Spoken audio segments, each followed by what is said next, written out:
Hello, everyone. Welcome back to the channel. You know, there's been an ongoing war with GB News and Ofcom, and they keep getting attacked. They keep getting picked at all of the time about things like media bias, guests they have on, language, article. There's all sorts of things, and they've been absolutely hammered. Now, my personal opinion of GB News has become tainted over the course of its history because I believe that it's melding into an establishment media outlet. And what do I mean by that? I mean, it's part of the engine that serves to influence public opinion. The BBCs, the ITVs, the Channel 4s, they all do it. They all do it in their own way.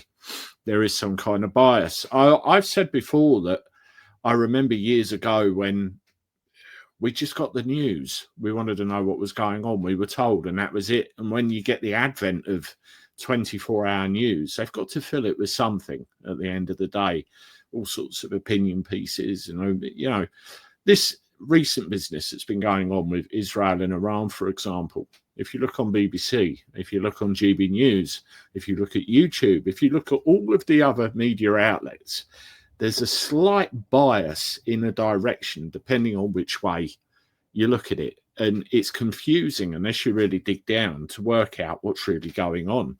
Not that any of us will probably really know that for sure. So there is a bias. Now, this news article here, GB News publishes response to proposed Ofcom changes to broadcasting code. There is a full article on there, but what the whole emphasis is what started the argument was the fact that GB News have whole news pieces presented by serving politicians, Lee Anderson, Nigel Farage, Jacob Rees-Mogg, and so on and so on and so on. And this is where the row seems to have emanated from. I think it was something to do with Rishi Sunak, if memory serves. And what they propose is an amendment to the code.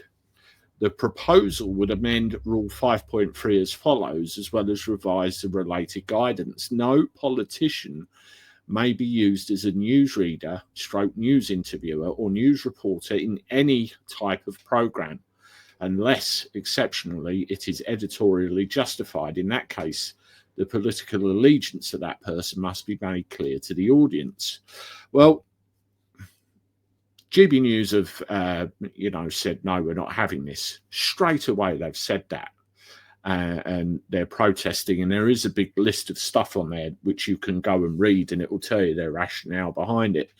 But I, for one, although I'm not a fan of Ofcom and believe in they are set up to maintain control of that media bias, if you look, there's many ex-BBC folk on Ofcom, I believe they might have a point in this case to a degree, because when you look at Labour, LBC, David Lammy was a DJ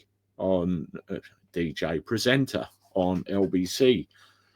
GB News, you get many Reform and Conservatives on there.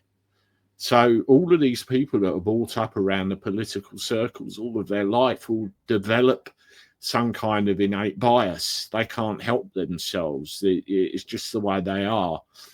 The way they do it, and then you end up with effectively party political broadcasts on different channels all of the time. And I don't necessarily think it's right. I mean, there is a little bit of this already. For example, Nigel Farage, when the general election was on, didn't present anything because he wasn't allowed to for that very reason.